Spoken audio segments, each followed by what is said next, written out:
Hey, my name's Serenity, and I grew up in a small island called Timor-Leste, and I'm from Australia. How I met God, right?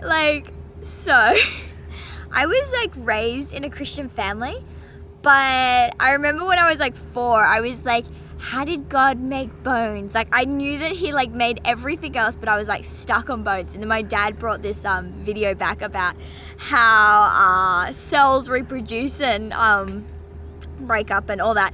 And then I watched that and I was like, hell yeah, God's real.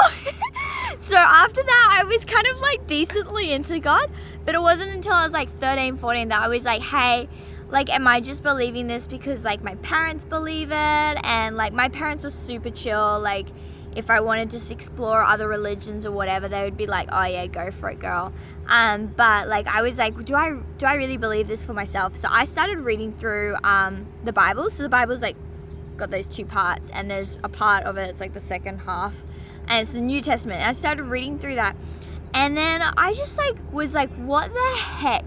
I was so shook by this crazy Jesus guy that did all these crazy stuff, and the way that he just loved people where they were at and who they were. Look, I was just that's it. I'm either gonna do this thing, right, or I'm not. Either I didn't see there was any sticking on the fence. I was either I'm all in for this crazy Jesus dude, or I'm not gonna be in at all. And I figured you only live once, you're gonna die anyway, you may as well. It was a pretty YOLO kind of decision. And so I just decided to go full on in. And what that looked like for me was just getting the Bible and reading through it every day, seeking God and everything.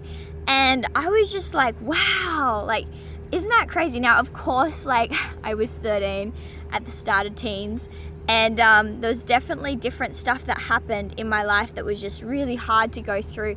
And I think the crazy thing was, from that decision, I had someone to go through with those hard things. And it wasn't until in the last year that God just became ridiculously real, doing crazy insane stuff, heart healing, the deep brokenness. I think all of us have this, we know that there's something missing from deep within us, a deep dark spot, and just completely coming into that spot and giving me love and life down there, and just being look, Serenity, you are amazing, you are incredible, you are loved just for who you are. And it's not anything you did, but it's something I did by taking on your sins, your stuff ups, your mess ups, your not quite there-ness, and just giving you life that you can live fully and utterly in me and have life to the fullest. So yeah, that's how I basically came to God, and I'm just full on in love for this random Jesus dude.